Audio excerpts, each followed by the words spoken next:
Welcome to another episode of Disneystory with Kate and Kirk. My name is Kirk from walruscarp.com, and today we are going to head into Track A, or the left side of the Walt Disney World's version of Mr. Toad's Wild Ride. Remember, there are two tracks, so they tell two divergent storylines, even though we start both at Toad Hall. One goes left, one goes right, and today, left is always right. And to describe Track A in detail with me this evening is Kate, the Disney Cicerone. Kate, how are we doing? I'm doing really good. I'm excited to get into this ride, like actually dig into the details of it, especially because this is one I never got to go on personally. But now I feel like we've collected enough photos and video and, track layouts from the Imagineering, workbooks and whatnot that we can actually kind of recreate this ride in the best way that we can. So very excited. Enough for me to hate it now.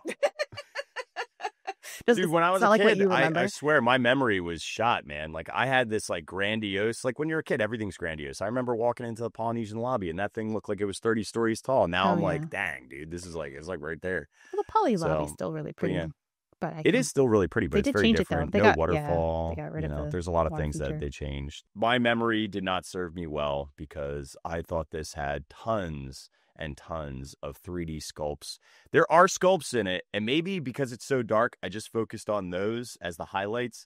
But because we have so many still shots, which kudos, Kate, to all the photos that you found, and I think you might want to give some little gravitas here. Yeah, I can't take all the credit for that. I definitely want to give a huge shout out and thank you to our Disneystory listener, Jason, who has sent me, he's pretty much a huge fanatic of Mr. Toad and has been collecting for years photos of all the versions of Mr. Toad and has a phenomenal collection. And he's been so kind and gracious to share with us so many wonderful photos from that collection so that we could do this ride justice for this series. So a huge shout out to Jason. Thank you for sharing that and spending so much time giving that to me. I really appreciate it.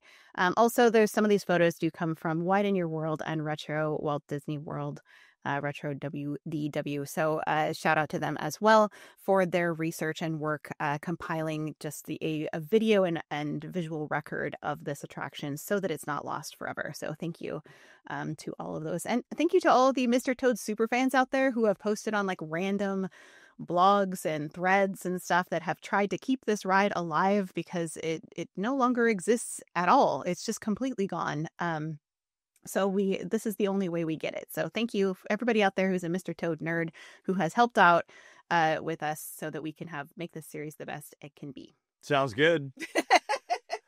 Yeah, dude, that's true. It's true. Yeah. It takes many villagers to make a community in a village, and without y'all, we would not have a more complete story to tell. Yeah, and I feel like all of us who love Disney history, we're really kind of all in this together. Like we only have limited resources. We're all in this together. I love that there's a spirit of community there where it's like, it's not just like, oh, this is just mine and I'm going to hoard it. It's like, no, I'm going to try to share this with everybody else so that we can grow even more, discover even more, and find all of the details. So thank you to everybody who is. Jason charged us a nominal fee, so it was not a big.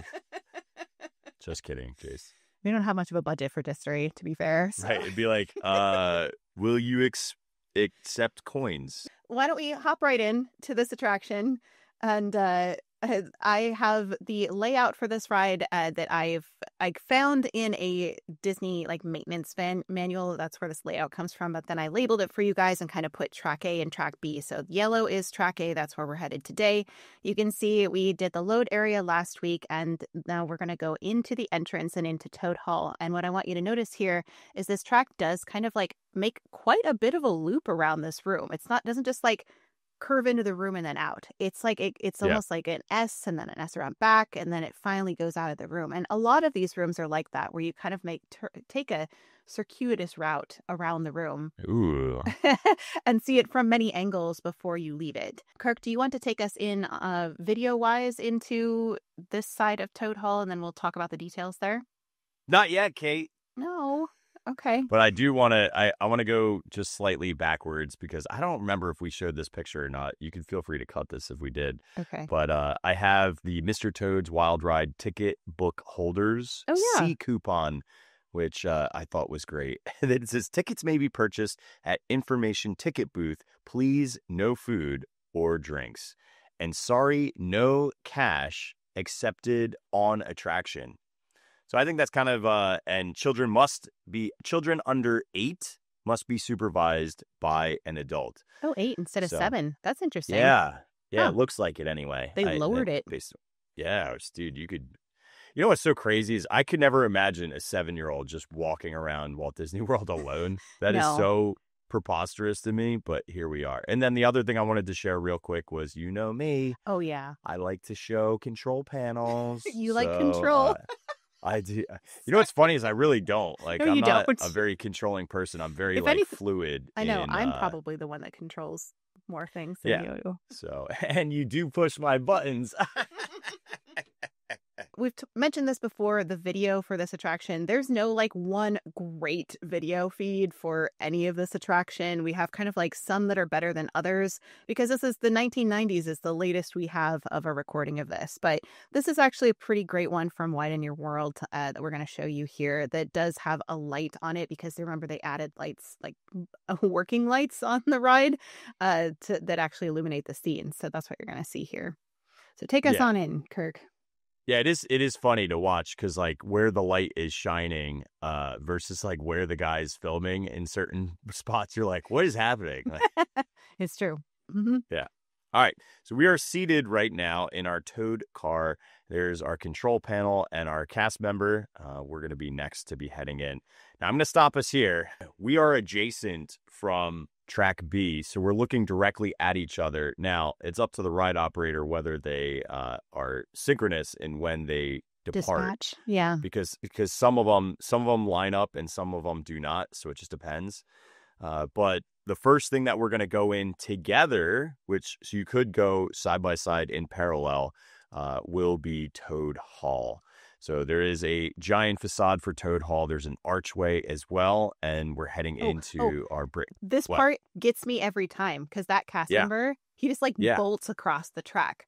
Now, I don't know if it was the same in 1990s, but they have protocol for crossing the track where they have to put their hands up like an X. Yeah, and it's then like cross. It's like an X. It's like an X cross for dispatch, right. And this dude just bolted. He just ran right across the tracks with no concern for safety. So yeah, I don't know if protocol was different back then. Maybe that's why, is because people did things like that. So also it's funny because there's if you look at his chair is like a swivel. Like a doctor's chair? Like a doctor's chair. Exactly. There's no backing on it. And it's got 4 wheel casters on the bottom. So, yeah, it just cracks me up. At least you got to sit. Could be worse. Yeah, it's true. All right, let's go in. So this is what we're actually looking at in that video. It says Toad Hall above. And then we notice a Mr. Toad crest. So he's got his family royal crest. There's a better picture of it. And we can kind of zoom in of this crest, which I was shocked. I don't know if you felt this way, Kate, but I was shocked that there was no Latin on this one. Yeah, they seem to save the Latin for inside Toad Hall in this. It's different than Disneyland in that way. They just, yeah. Other thing, would you call this a hidden Mickey with the way that all of the leafing, the ivy is kind of curling around? I hadn't considered that, but I guess it could be. It doesn't, it's not an exact Mickey head, but it could. When are they? Yeah. Fair. Yeah. It reminds me of, there's one in the UK pavilion that reminds me a lot of this. It's on the door for Rosencrown. And then there's another one across the way for the sporting goods store. So it reminds me more of that. But especially the Rosencrown door, this is very similar. It's definitely giving royal vibes. It's got a crown on the top. Oh, yeah, it does have a crown. Mm-hmm. Yeah. All right, so we're heading through. First, we go through 2 panel doors. You'll notice that there are paintings on the wall. There's also a chair, and then there's wood paneling everywhere. On the left-hand side, isn't that McBadger? That's the right side, but yeah, that's Molly. There's not McBadger. No, he's not in this corner. No, but I'll show you what is in there. Who's in that corner? Oh, I'll show you. Because there's a bunch of paintings. Okay, all right, and then yeah, we see Molly on the right-hand side. There's lots of different banners. There's a sculpt statue, lots of paintings. There's a lot going on here, and we're going to stop there. Yeah. It's a lot, and we see it, and it goes by really fast, we need photos. Yeah. Because it's very dark. We're inside Toad Hall here, and the first thing we see is the statue of Toad that's on a pedestal, who has his monocle. He's holding his monocle. And he does actually sway back and forth. So he has like very limited animation where he looks like it's almost like your car has bumped him and he's kind of like swaying back and forth as if he's not stable. And so this is the first time we see these characters have something more than just like, like we see in things like bump out of the way or kind of push back or whatnot. But these 3D sculpts that are in this room, that's something we've never seen before with Mr. Toad when these appeared on the scene in 1971. So we have Mr. Toad with his monocle who kind of like moves back and forth. We also have like stained glass wall that's purple and green and yellow and white. I think it's white. It's hard to tell from this picture. And I would say, yeah. It actually looks, if you flip over to mine real quick, I feel like the coloration on this is a little bit more it's hard distinct, to tell. where it looks hyper-saturated in the photo that you add up, where it looks a little bit more like wood grain, and then you can see the stained glass coloring as well.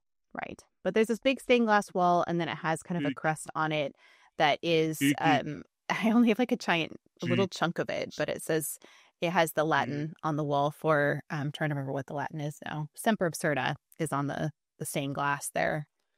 But it is, I don't think it is. So it says right here, it says Semper Absurda. It's just like I cut it off because you can't see the rest of it. No. Look on the photo where you are below, but then on mine it says ITAS. Oh, hold on. Oh, crazy, interesting. Dude. Do you know what I mean? So I don't think it says Semper Absurda. I think it says, isn't it like... Well, there's two sides to it. I think that I was showing the left side. This is the right side. So I wonder if there's two different things. You think there's Semper Absurda, and then you think it's Toady Acceleratio. Which still isn't, this isn't that. Yeah, no, I don't know what it is. I don't have a good enough picture of it, and I don't think it's in any of the videos. So we're going to do our homework and come back with that later, because I honestly But I had to stop know. you because the ending is different. But we do have Mr. Toad with his monocle. Here's kind of a different shot of what it looks like. And this one has flash on, so this is different color, I guess, for the stained glass. This one looks more like blues and greens and olives and light blues, which seem more of like a Toad palette. So I don't know if they painted it at some point, because it does look like some of these things got kind of a refresh maybe in the 90s. From this to that. So I don't know for sure. But yeah, it's very muted. Yeah. The stained glass pattern. For sure. So then after that, we do see Molly is on the right, and he is one of the few 3D characters in this attraction. He's sitting on a little yellow chair with green outline, and he's got his hat, and he's actually like lifting his hat up and down. So he's got like a little limited animation to that as well, which is hard to tell from the pictures. And I think he got a different paint job too at some point, because he went from this to this, which is, he looks really different between these two. And his eyes too, Kirk, if you notice, they're like sunken in, and it has his like black pupil in the center, which I think makes it supposed to be like he's looking at you no matter what angle you're from. Same effect as Larry in Tiana's, or the busts in the Haunted Mansion. So that sunken eyes can follow you. Yeah, which would make sense. It's very effective. It works really easily, and it's low tech. There's no anything. Yeah, and I think it's really effective, considering that because you have two tracks and you have two cars on either side, that you're not going to like, where would his eyes be looking if he's looking at you? Like, the fact that they kind of made it so he could be looking either direction depending on where you're at is, I think, brilliant move from the Imagineers. So there's Molly, and then you kind of turn and you face the trophy room doors, but you're not going to like go through them yet, because remember, this track kind of winds around. So in the corner here is a 3D chair that is sitting in the corner, and I did actually find a better picture of it. Next to it, to the left of it, is a blue curtain that has a T on a shield for Mr. Toad. So it's like covering a doorway. With some tassels and fancy things. And then the chair itself, I actually found the prop for sale on an auction site. So this is what the chair looks like. It's blue, and it has these like kind of spirally designs. And this very much feels like Rolly Crump to me. If you think of like his designs for Haunted Mansion, Museum of the Weird, those kinds of things. We're going to Yeah. see Rolly Crump everywhere in this attraction, and this chair feels like Rolly Crump in its design. Yeah, it really mirrors the Haunted Mansion when he was making Museum of the Weird chair. What was the name for that chair? Well, people call it the Donald Duck chair, but I don't call it that. But Yeah. those. The one where in some cultures you spit on it chair. Yeah, the one where it has it looks like it has eyes because it has spirals. This kind of has the same kind of feel for that, even though it's not on the back of the chair. There's like a little tapestry out of all the hanging on things that they auctioned off, this would not be the thing I buy. No, you don't want the little chair? No, not at all. I If think it had cute. like Toad's crest on the top, maybe, but it's Yeah. like more of like a starburst. That's the little chair that you see in the corner. That's the chair in the spotlight. Sorry. The one thing that's cool about that picture that you showed earlier of the chair is that there's lots of electrical conduit, but some of it's painted and some of it's not. So I couldn't figure out why they blended and obscured some of the wiring and the electrical conduit, but the parts in front of the curtain were still like they just had been reinstalled and they hadn't masked them. It looks pretty Also, sloppy, quite honestly. Yeah, and then there's a paneling on the left-hand side that obviously opens up and does something mechanical as well, or has some sort of like switches in there because the conduit runs to that electrical box. But that's pretty well masked on the left-hand side. It is. You're right. I didn't even notice that. Good eye, Kirk. Oh, thank you. I appreciate it, Kate. So the portrait that is hanging up that we saw above that chair is this guy here. Shout out to our Distory listener Moogie for her art history help with this one. This is based on the Laughing Cavalier by the Dutch Golden Age painter Frans Hals. This is in Disneyland Paris inside their Toad Hall restaurant. But you can see this. That's fun. Yeah, this portrait actually changes to a lot of these different pictures of Mr. Toad, and so you can see him up there, which is a better picture of it. Let's go to the other corner. We have this red chair, which is this is the best picture I have of it. It has a little T at the top that you can't really see, and it's a little smaller than the other chair, a little different design, but this is all I've got of it. The portrait to the left of the chair is almost impossible to see here, but what it is this guy. So this is Mr. Toad as dressed up as a beefeater or like a yeoman warder. They're called a yeoman of the guard, officially the king's bodyguard, which if you don't know the history of this, they mainly occupy the Tower of London these days. But they're established by King Henry VII in 1485.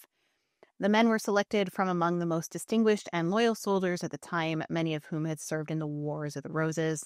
They were assigned to the prison in the Tower of London, as well as protecting the royal family.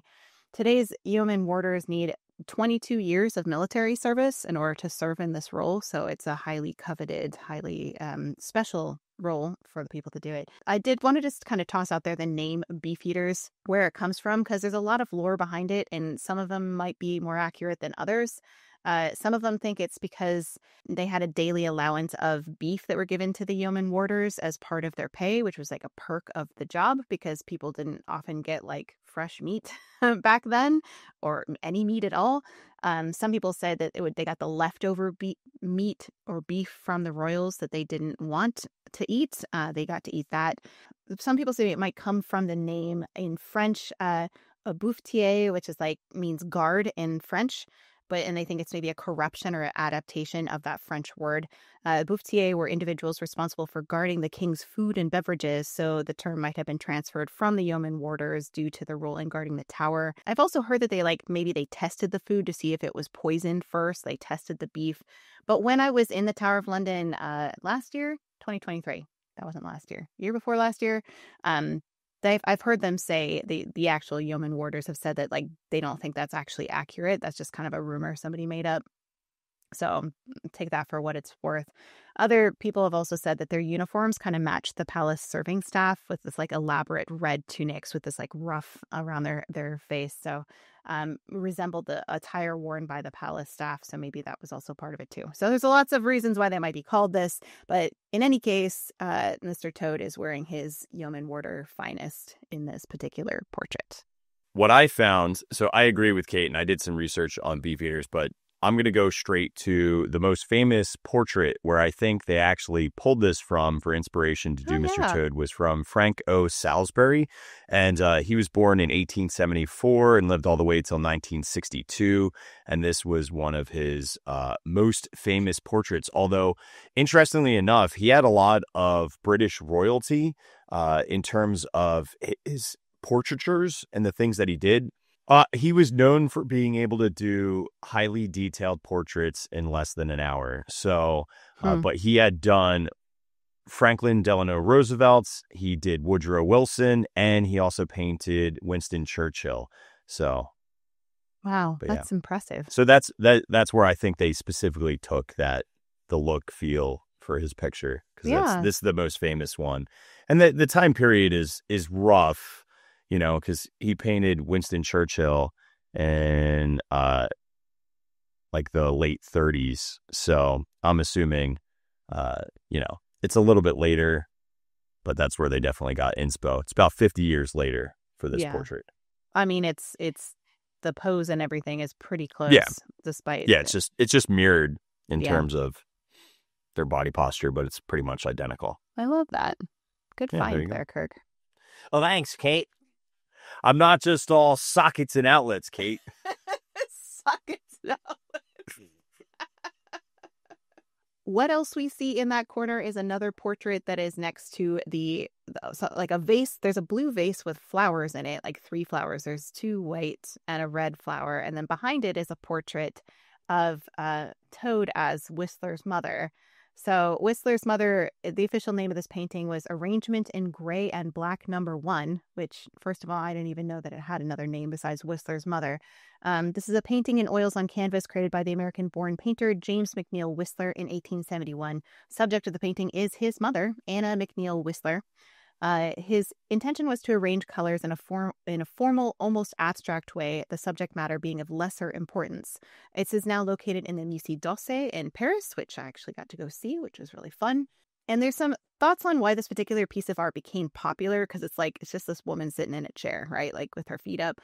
But from the art historian Martha Tedeschi, she said, Whistler's mother, Wood's American Gothic, Leonardo da Vinci's Mona Lisa, and Edvard Munch's The Scream have all achieved something that most paintings, regardless of their art historical importance, beauty, or monetary value, have not. They communicate a specific meaning almost immediately to almost every viewer. These few works have successfully made the transition from the elite realm of the museum visitor to the enormous venue of popular culture. This is not a great picture from the video here, but you can see the shape of the toad, and then this is kind of the blurry picture of what Mr. Toad looks like as Whistler's mother. So, all right, let's put ourselves in an imagineering position, because that's immediately what I go to is, well, why would they put Toad? And I think this is almost like a tragic comedy in a way, because the name of this art, Arrangement in Gray and Black No. 1, it was never called Whistler's Mother until people renamed it.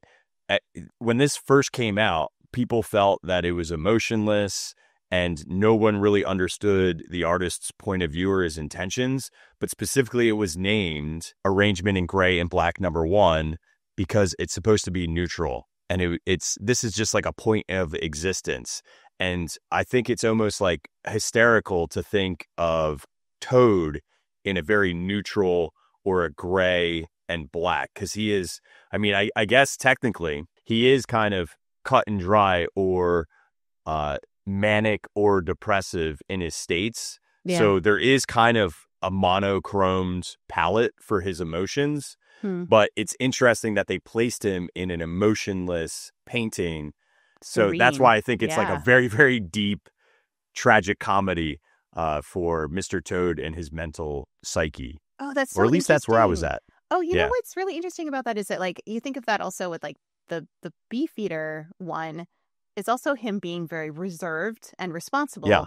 Right. And so, like, the things is like almost like communicating, like, this is what he should be or is when he's not manic. Right. Maybe is he can be calm and serene and responsible and, you know, all these things. But clearly he's not in his mania. It's almost, you know, it's like if you needed some good alibis, you should get these paintings made to be the polar opposite of how you actually are in life.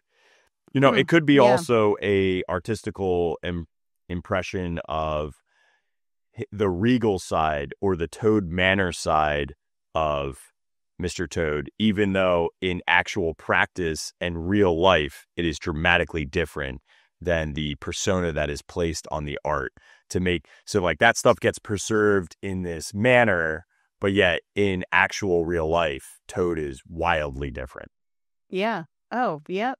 And even like the Laughing Cavalier one, he's definitely more reserved and responsible and so yeah, it's so interesting. Something else to talk about here is that there's a lot of things that we've talked about with the Imagineers doing the practicing visual economy, right? Something that communicates something in a split second that you're going to recognize to tell a story, even though they're not going to have them even 10 seconds to tell this. So you see how fast we go by it. It's like 1-2 seconds. You're flown by this, but people are going to recognize Whistler's mother. That's something they're going to recognize as a painting. They're probably going to be somewhat familiar with Beefeaters. They're going to say, oh, these are these regal paintings, these well-known paintings. So he must be, a wealthy person to have these kinds of paintings on a wall or portraits of himself, and so I really think this is kind of like that practice of visual economy. How much can they communicate about Toad in a very short period of time? I agree. Yeah.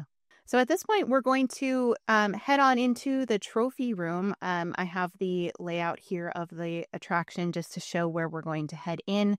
On that yellow track there on the left, we're going to go into the trophy room, and then we're going to make, 2 U-turns essentially before we head back out into the kitchen after that. So Kirk, do you want to take us on the video into the trophy room? So first thing that we see is looks like a butler who's hanging on a snake off of a chandelier. Then we see a lion mount on the wall. So again, these are trophy heads. There also are affixed long-edged weapons. And then as we continue through, we see a hippo mount trophy on the wall. We see an elephant. We see a shield and spears. We see an alligator. We see a rhinoceros. We see Mr. Toad in another painting as a outdoorsman. He's actually standing on top of a lion, and he's holding a long musket. And then there is a tiger on the mount, and then I will stop. And that's it. Yeah. So we actually need to break down all of these things. And we will. So we have some fabulous photos of this. I have some pictures here of the heads as you go by. They actually do make different sounds as you go by them. So as if the animals were still living, which is actually quite funny because they're definitely not. They're long gone. But here you can see the hippo. And, Kirk, I looked at every single video we have of this, and I'm fairly sure that elephant, his trunk moves up and down. I think it's animated. So if you look at the base of it in my photo, I feel like it's not one solid piece, and it looks like a different material. If you actually look at the coloration, once you get to where the nose bends or the trunk bends, it is dangling freely. So that area goes from a gray coloration and then into this darker color. I feel like that is the moving portion or segmentation. Yeah. If you look at mine side by side, you can see them here. And I think that these were probably 2 photos taken in different eras because the painting looks pretty drastically different here. I don't think it's just lighting. But you can see how the trunk is curled up in mine and yours is facing down towards the floor. To me, it seems like at some point they repainted this ride to make things not quite so messy looking in their paint job. Did you get that feeling too as we went through this, Kirk? So it's so weird because if you look at the portraits themselves look like all messy watercolors that were rushed. Again, I don't know if that was a visual storytelling or just straight up they didn't have a lot of time and they were just trying to get these things done, and their thought processes, they don't have to be perfect or highly detailed. We can fix them later.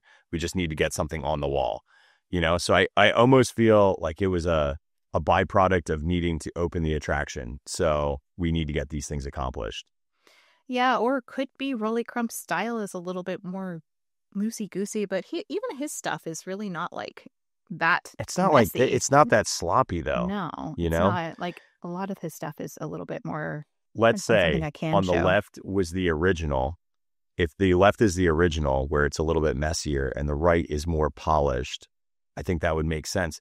The only thing that I don't understand why they would make the hippo darker, because I think that makes it, Harder to one, see. less recognizable, Yeah. and two, as you just said, harder to actually visualize in the dark attraction.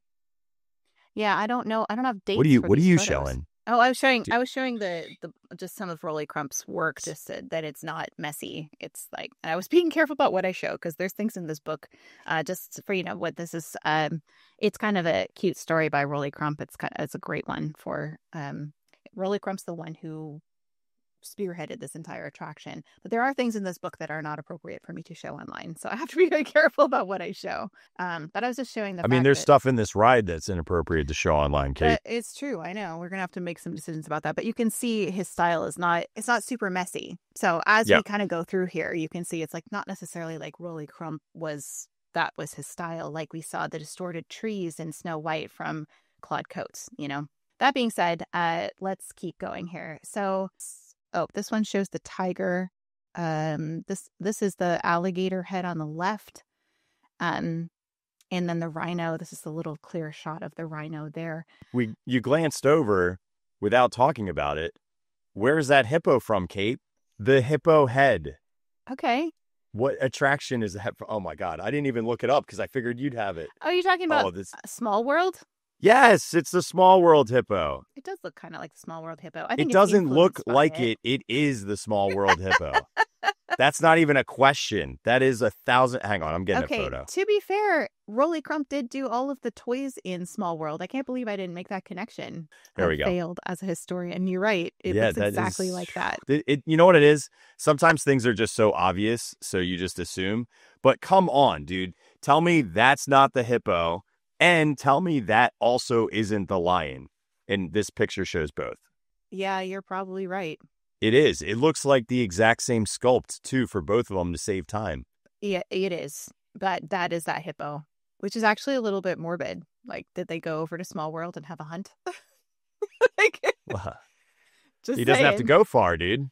I don't think it winks, though. I didn't see any animation. Did you see it wink? No, I didn't see animation for it. It looks like it's just the 3D static sculpt. Yeah. Oh, that's interesting, though. What a cool connection. So we have this guy that's hanging from the chandelier. Well, he's actually hanging from a snake. And the snake is hanging on the chandelier. I wanna swing from a snake, So, Kirk, do you want to talk a little bit about what's going on here in this scene? I don't know, dude. I just looked at the shape of the snake and I immediately go to the Jungle Cruise and the exact kind of look and feel of the way that boa is. But different coloration, obviously not identical. And this is just a flat painted in Mr. Toad. I like how the snake has his tongue out. It's got a little forked tongue. But so does the Jungle Cruise one. So that was the only parallel I had, but the coloration's all off. But similar shape. Yeah, if you're looking at his eyes, too, they look like they have the same effect as Molly had, where they might follow you. Like they're sunken in with the little pupil in the center. So it looked like it would follow you around the room. The same effect I think they used here for the snake. And then, of course, the poor butler who is hanging from the snake with a red tailcoat and looking quite horrified. Maybe he's weighing himself. He had to use some scales. He does swing back and forth, though, a little bit. That's the animation here with this thing. I want to swing from a snake. Thanks, Kirk. So in the corner, there's kind of this like little corner cabinet that is actually a gun cabinet. It says guns at the top, so that's how we know. I know. Whoa. And I just want to say that I'm not a huge like gun person. I don't usually talk about them that much, but I did find some interesting things about this. So just forgive me if any of this is wrong, but it looks like there's 2 English rifles and possibly a blunderbuss in this cabinet on the left side. I don't know if they're both flintlocks too for the most part, or some of them use blasting caps, which is kind of cool. And what Kate is actually talking about with the long rifles particular is some of them look like they're either rifled or smoothbore, and they're long, straight barrels for 2 of them. But then one does have a gold emblazoned barrel that is fluted on the end, which I do think is important because you also see that for the two of the pistols that are on the top have that same flintlock style and a fluted barrel. Yeah, and I did look up the name blunderbuss just for fun. The term blunderbuss is of Dutch origin from the Dutch word donderbus, which is a combination of donder, meaning thunder, and bus, meaning container or tin. So it's considered an early type of shotgun. Thunder guns. Yeah, so thunder guns were started in the 1600s, and then they kind of phased them out in the late 1800s. That distinctive bell-shaped muzzle or flared barrel served several purposes. One was easier loading because the wider opening made it faster for you to pour in shot, specifically when you were moving in things like a stagecoach. These were very, very popular for highwaymen to protect the stagecoaches and travelers. The other thing is when you used a straight barrel and it flared out, that would disperse shots. So as Kate had mentioned, the firing from these rifles or even the pistols would have had a spread effect very similar to today's shotguns, meaning that the shot would go further, but you'd be more likely to actually inflict some sort of damage. It also was an intimidation factor because they looked super scary when you had these things. But the other thing is, from a mechanical perspective, is the flared muzzle reduced perceived recoil when firing the weapon as well. Yeah. See, I knew you'd have something because I was like, I'm only going to look up so much about this. What's kind of unique and different about the thought process, especially with the pistol version of that, is we see in Mr. Toad's Wild Ride, they're on initially the horse-drawn carriage and coach, and he kind of is a highwayman for like a second. Now, you don't see any of the arsenal, but there is a connection with the film in that he does have a stagecoach. That's true. Well, thanks, Kirk. I appreciate that. I went more to the right side of the cabinet. There is like 4 short swords that you see there that have kind of almost like a diamond shape to them. Did you look up those at all? Not on the daggers, no. Okay. The only thing I had was hunting knives or daggers were particularly used in big game hunting for, field dressing, basically, or skinning. Right. So considering that there are lots of heads and rugs, and even in the painting, it shows a downed lion with Mr. Toad, it's totally plausible that those would be used for skinning, gutting, all the fun stuff. Because you got to do field dressing when you're hunting out there. Yeah. The bottom of the cabinet, there's like a single, what I think is a pistol. But what I want to focus on is what I think is dueling pistols that are at the top of this. And if you don't mind, I just want to go on a very short rabbit trail about dueling for a second. Are we going to the mansion, dude? Are you mansioning us? A little bit. Just a tiny bit. Just a little All right. bit. Because we've already talked about it before, but it's been a while. I know. So I know. I feel like it's time for us to revisit the dueling a little bit. I have these lovely ladies that are dueling. It says the petticoat duelists. So dueling was a formal way for usually gentlemen in England to settle disputes of honor. So popular among the upper classes, like Mr. Toad. He's the upper class, so it makes sense for him to have a pair of dueling pistols. The height of the dueling craze in Britain was between 1770 and 1820, so it's a little bit earlier than this. So it makes sense that maybe he has his pistols in storage. He hasn't used them in a while. I'm just getting to the picture of the petticoat duelists. Yeah. I can't. All right, I'm zipping the lip. Aren't they great? In the British Code Hey, girl, hey. In the British Code of the Duel from 1824, a gentleman who evaded a justifiable call would put himself without the pale of honor, resulting in his expulsion from honorable society. So if you didn't answer the call to a duel, you're out of society. Gentlemen could challenge another gentleman to duel if they felt insulted or offended. The goal of the duel was to demonstrate bravery, not necessarily to your opponent. In the late 18th century, duels became more common with pistols, though swords and pistols were often both used in the 19th century. So you could duel with a sword as well. I'm going to show you a little bit of the Haunted Mansion's concept art here of the duelists as we go. This is from Mark Davis. So a challenger's second, usually a close friend, would manage the duel, including loading the pistols and signaling when to start. Dropping a handkerchief was a common way to signal the start of the duel. Dueling was illegal, but they did have some codes of honor that they had here. They recommended doctors against getting too involved with the dispute. If anybody else is a huge Hamilton fan like I am, like we talked the 10 duel commandments, like we already know about all of the dueling things and how the doctor is supposed to look away so he has plausible deniability, that he wasn't actually there when it was happening. But they needed somebody there in case somebody got hurt.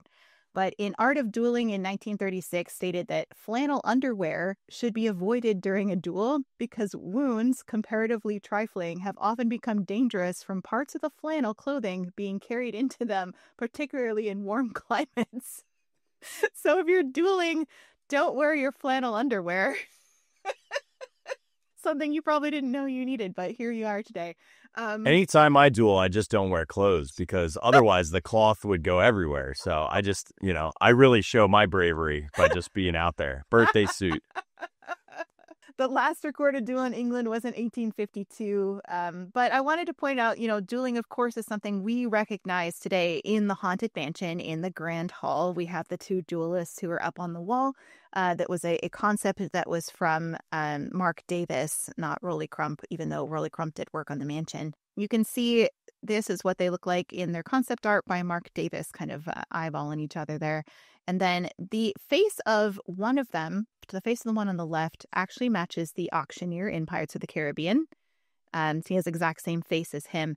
So this is Mark Davis with Alice Davis, his wife Alice, who did the costumes for Pirates of the Caribbean. But it's rumored that Blaine Gibson modeled this particular character of the auctioneer off of Mark Davis. And you can really see the resemblance here as he's standing next to him. And this is, even though Blaine Gibson never confirmed that it was Mark Davis, the fact that Mark Davis is posing with it and it looks exactly like him, I'm pretty sure it's him.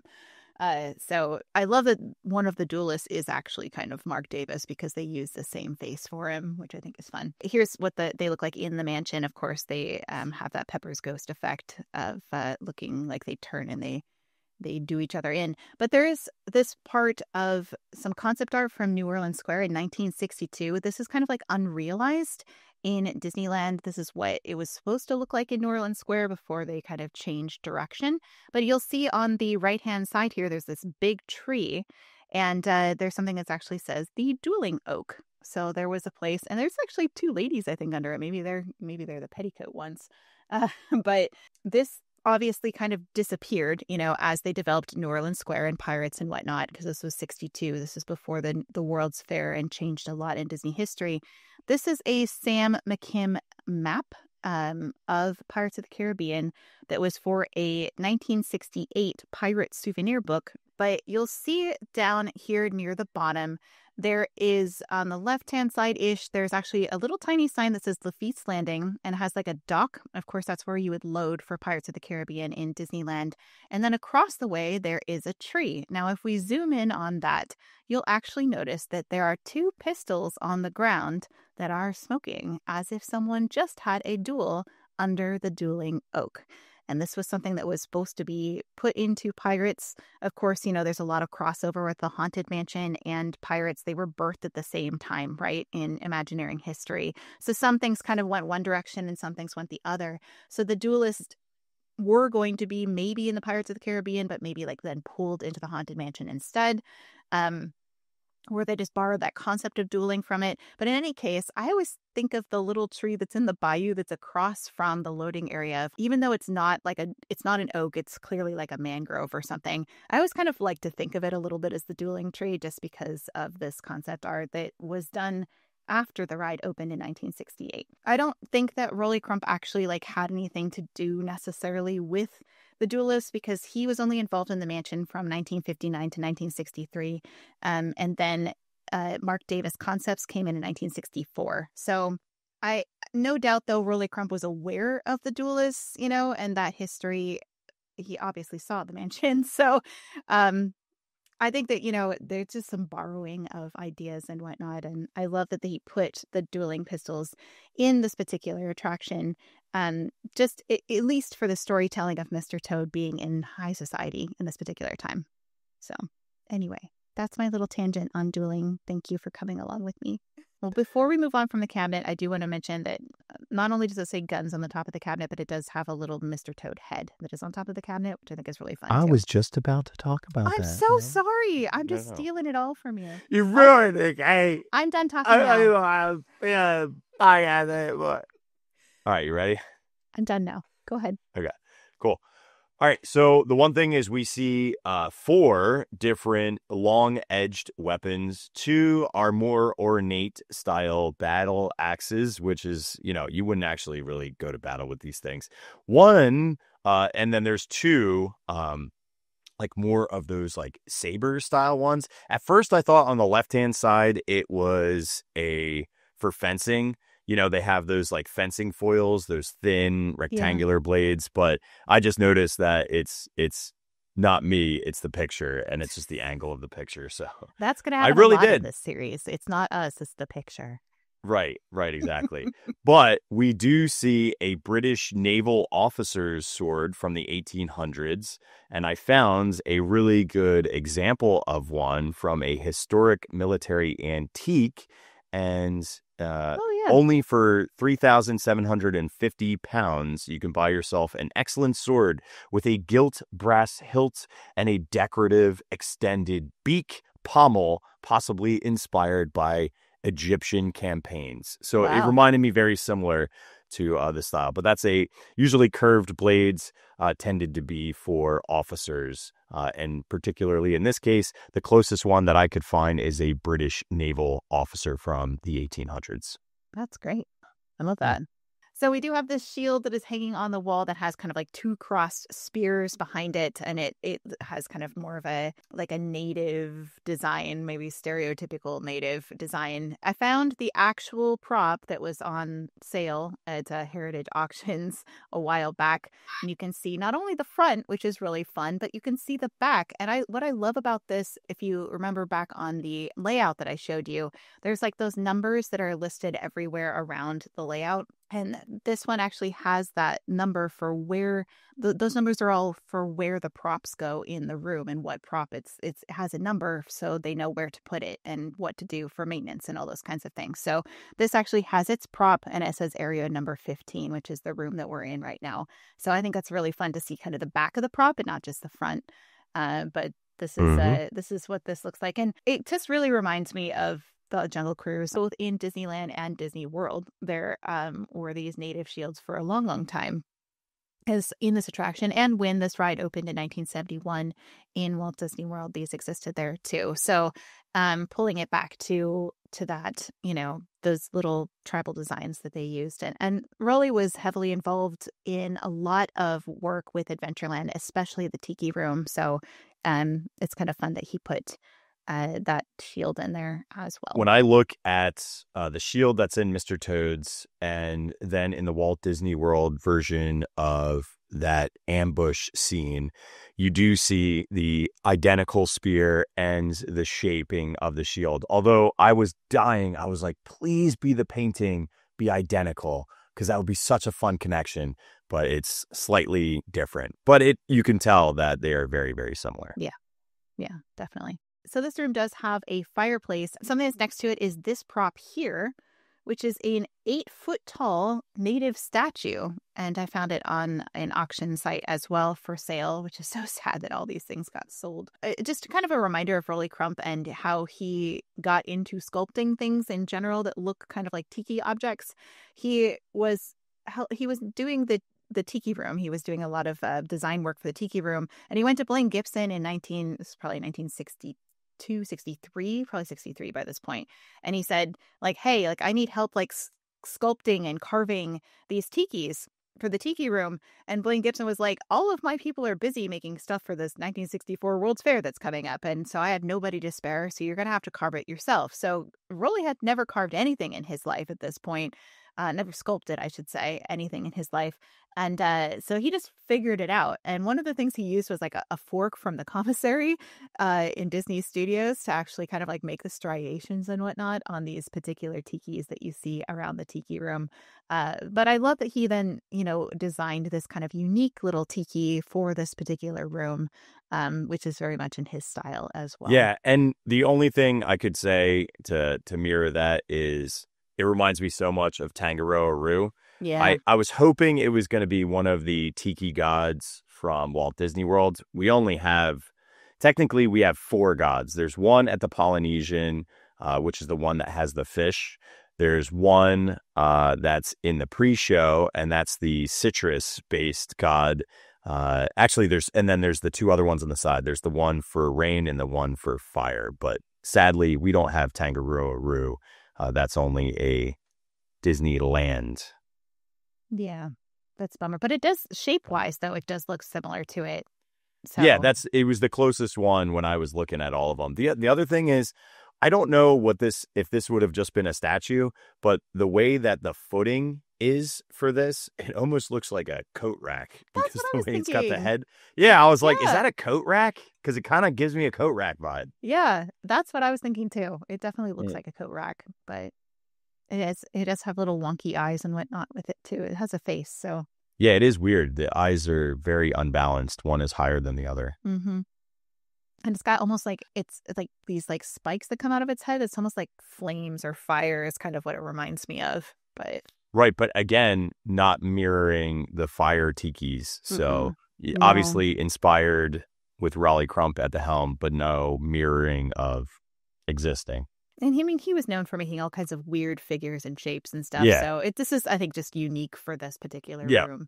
And I do want to say about this room in general that we're in, like this did not exist in the 1955 version of Disneyland, right? We never had a trophy room anywhere there. Yep. And we never got this again in the 1983 version of Disneyland. This is like the only place this trophy room ever existed.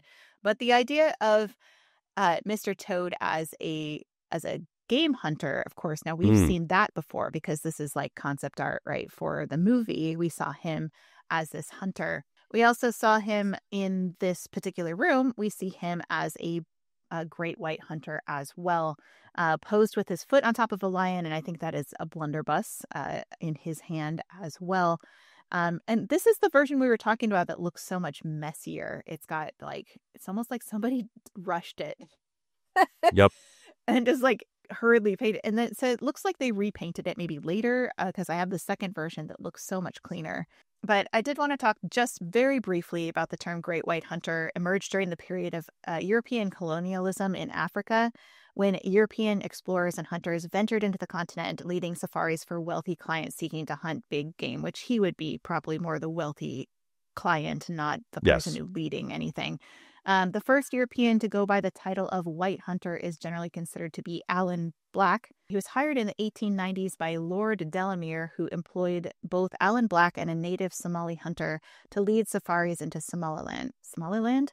Is that how I say that? Sorry if I said that wrong. As the story goes, in order to avoid confusion, the Somali was referred to as the Black Hunter, and Alan Black was referred to as the White Hunter. That's not confusing at all, but that's not a great way of that's just how they differentiated them. This is the White Hunter, this is the Black Hunter, and that's where we get the Great White Hunter kind of thing from. So the term Great White Hunter emphasizes the racial and colonial aspects of the profession, and it's controversial.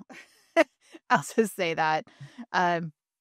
But that's what we're seeing here with Mr. Toad and his hat and his outfit and all the things. So okay. Can you pull us back to the trophy heads again? The heads with the rhino as well as the gator. Again, these mirror our Small World attraction. So that looks identical to the rhinoceros from Small World. And then the alligator is from the rain scene where he's holding up the umbrella. So, and then the other thing I noticed is there must be an emergency exit underneath the alligator because it actually has a cutout and ridged. And on the right-hand side, you can see it's hinged, or maybe it's not for emergencies, but there is definitely a pass through to the next scene via a door that's hinged right here. Yeah, there's no emergency sign. So Right. to me, I'd So say probably the more only of a access my point. thought is, if you were in this scene, you would walk out Toad Hall. But on the other side of this, right, if you think about like the layout of the attraction, the other side would be the fortune teller camp. It might be faster to get out via from the fortune teller camp to cut through the trophy room and then walk out Toad Hall. So I think it's for emergencies, but it would be a one-way emergency, because if you were in the trophy room, you'd go out Toad Hall. Interesting.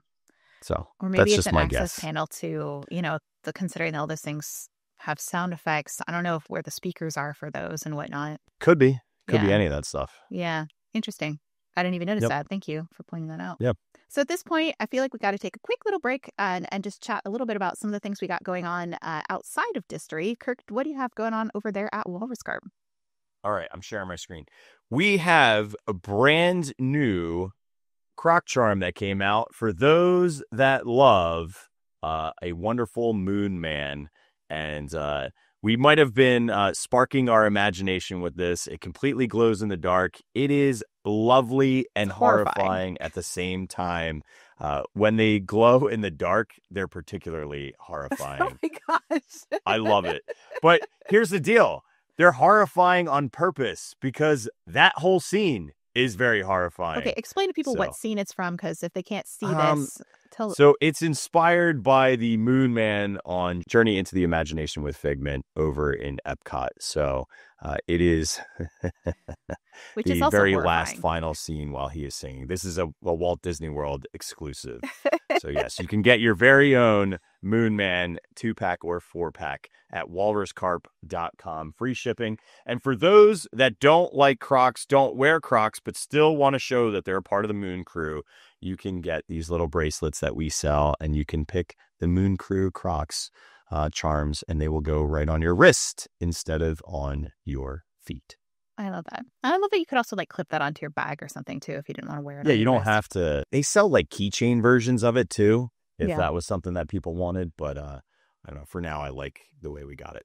So there you go. Fun. Well, that's What do great. you got going on, Kate? What's cooking? Well, I am really close to getting this next book finished, which is a nonfiction sequel to A Glimpse of the Magic, Finding Ourselves in the Disney Story, and it will be out hopefully in April. So that's coming, and I'm working on that. But in the meantime, I just thought I would mention, I haven't talked about this one in a little bit. This is Where the Fireflies Dance, is the first book in the Pixie Dust in the Park series, which is about Disney history live streamers. This one is a romantic suspense that's set in Disneyland. But I just wanted to share like a little bit of like my process behind, where I came up with this one in particular.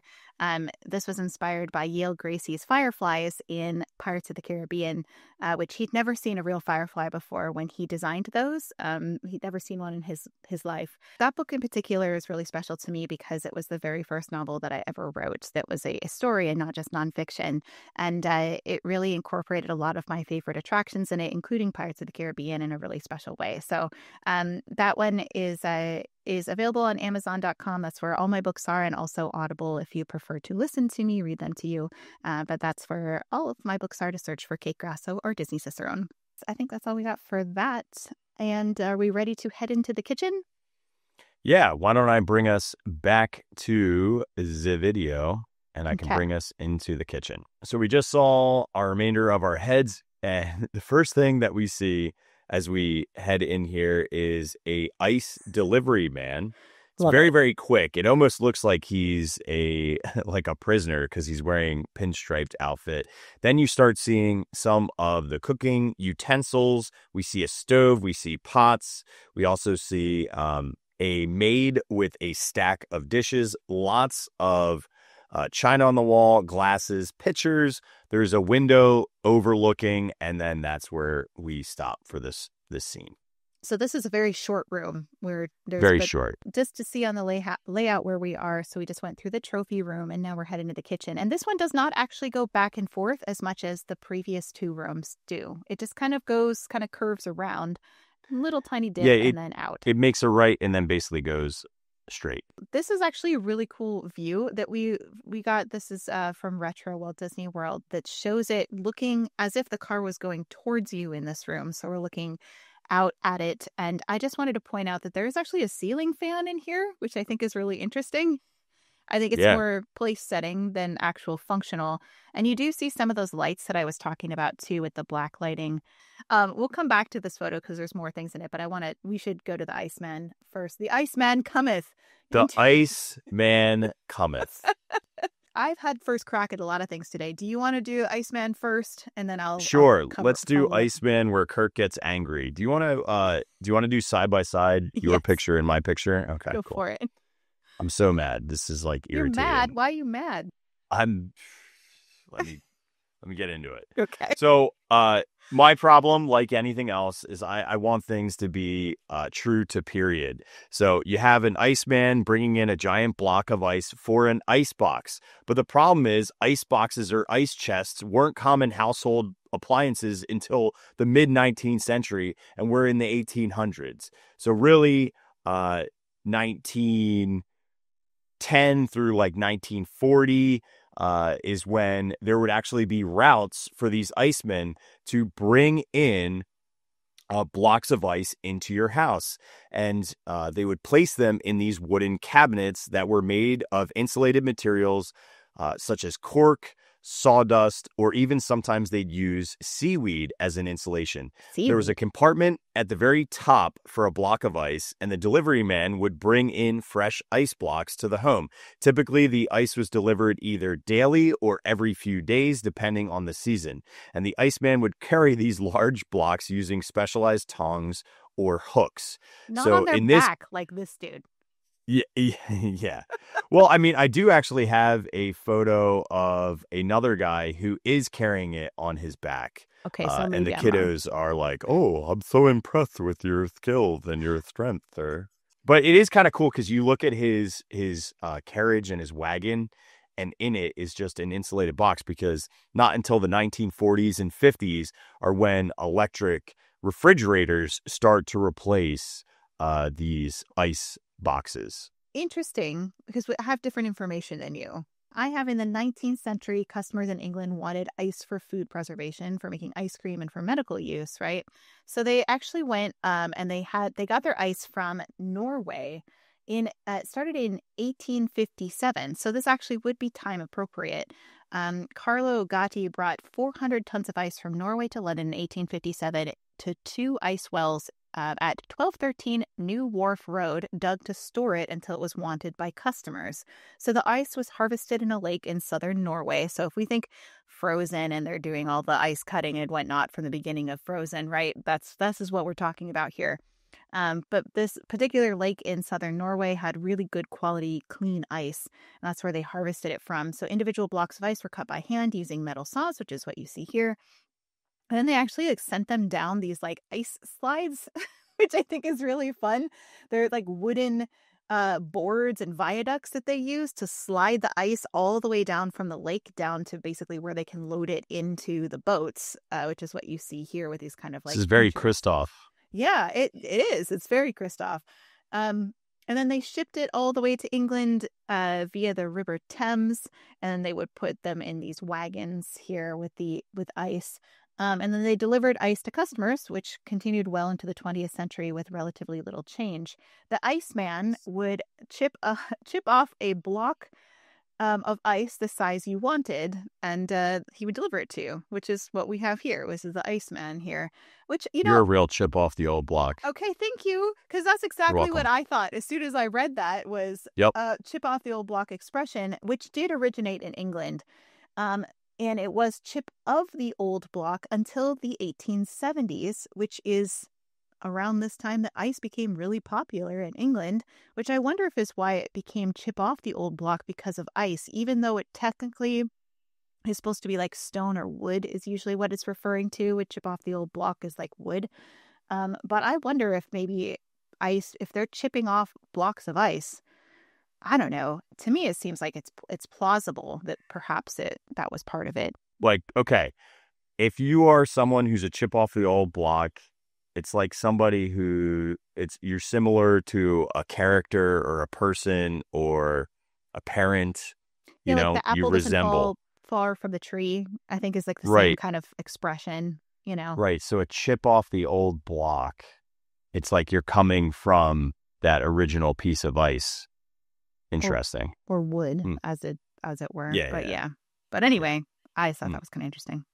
So yeah, interesting. I wonder if maybe because it's more prevalent in the early 1900s as accessibility wise, that's where my research was leading me towards, rather than, which would make sense on your case, because like there's no way Norway ice is cheap.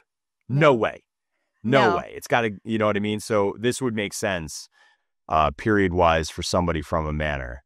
It's a luxury, you know? Yes, like this is definitely a luxury. This is a luxury to have ice whenever Oh, that's so cool. Year round. I love that. That's a great little story. Yeah. Anyway, the other things in the scene, there's something behind this ice dude that's like in a dish. I don't know. I can't tell what that is. Could you tell what that? It's like some sort of round something in some sort of tray, and that's all I got. Fruit? Do we go with fruit? It's like brown gray. I don't know. Potatoes? Potatoes could be. Maybe potatoes. Anyway, that's all I got for that. Then this is like the best picture I could get of this, but there's definitely one of those, like, there's like a place to hang all of your knives, and then there's like a bookshelf above it. And what I think is happening here is this is storytelling that it's dangerous, you know, because you're driving through things. This is showing danger. If you run into a hot stove, it's dangerous. If you run into a shelf full of knives, that's dangerous. And so it's supposed to kind of allude to this, like, you know, not only are you going to like knock over this Iceman, which is not great, but you also might run into a hot stove with things on it, which is also super dangerous. Also ice is dangerous because it's easy to slip on it, lose control. Yeah. So I think it's all like, and the bookshelf, if you ran into the bookshelf and books fell on your head, that would hurt too. So I think it's all supposed to be things you don't want to run into because you're going to get hurt. I think that's the main reason why all these things are here. At least that's my opinion. I don't know about you, Kirk. I agree. The stove also has a kettle on it, and then it has a red pot on the right side. So again, something hot that could spill on you if you ran into it. Ooh. And I really tried. At least you have the ice right there. I know. I tried to look up, like, you know how I love a good stove, but I tried to look up any sort of like stove for this, and I was like, this is really generic, old-timey kind of stove.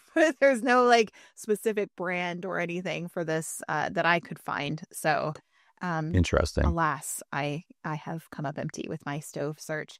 But on you make me want to look up that like Le Creuset looking.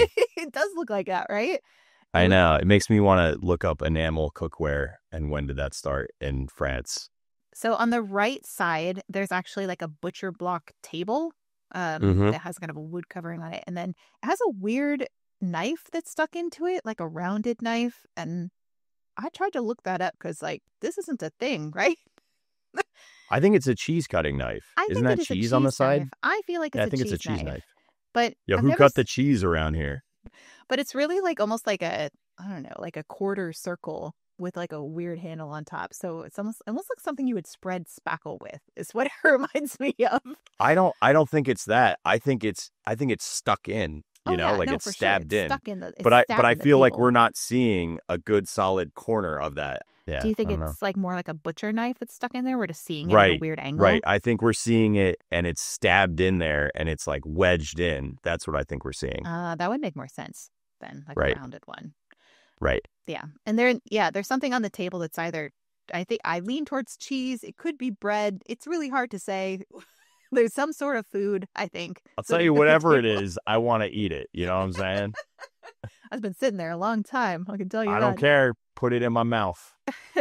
From this angle, you can also see that the Iceman does have animation where he falls kind of backwards. So you've clearly like bumped into him. And I love that you can see the back of the doors too, how they open and close through that, which is real fun. What is on the, I'm staring at this thing. What on earth does that door say? Oh, I tried for a long time. Do you know what I'm saying? I have no idea.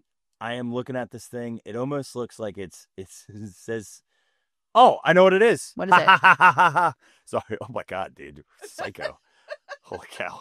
Sorry about that. Whoa. Let me pull this up and not laugh like a maniac. It says broom closet. Oh yeah, it does. Definitely broom closet. Broom closet. Well done. This show is silly. It's a dumb show. We're I'm sorry. So excited about a broom closet. Well, it makes sense, like storytelling wise, because the maid's right there. So there's a lady who has one tiny little foot balanced on a stool, and the other foot's up in the air, and she has a stack of plates with a china cabinet behind her, which reminds me of the butler that was in the 1955 version of Disneyland. This one's not obviously Walt Disney World. This is Disneyland. That they had the butler with a tray of dishes, and then it was kind of like tilting to the side. I think it's the same kind of gag where you hear like the dishes like moving, and you might bump into them. And so there's probably the best picture I have of it, of the china cabinet, and then the maid with her little bonnet on and the dishes. But the dishes are like 3D dishes because we saw them in that other picture that they actually is like a stack of them. Yeah, Did you see that? there's if you pull that picture up, there's actually like almost like a vice to keep the plates all together. It's like putting pressure on them You find so that it. they don't fall over. Yeah. But yeah, it's almost like they are actual plates, which is weird.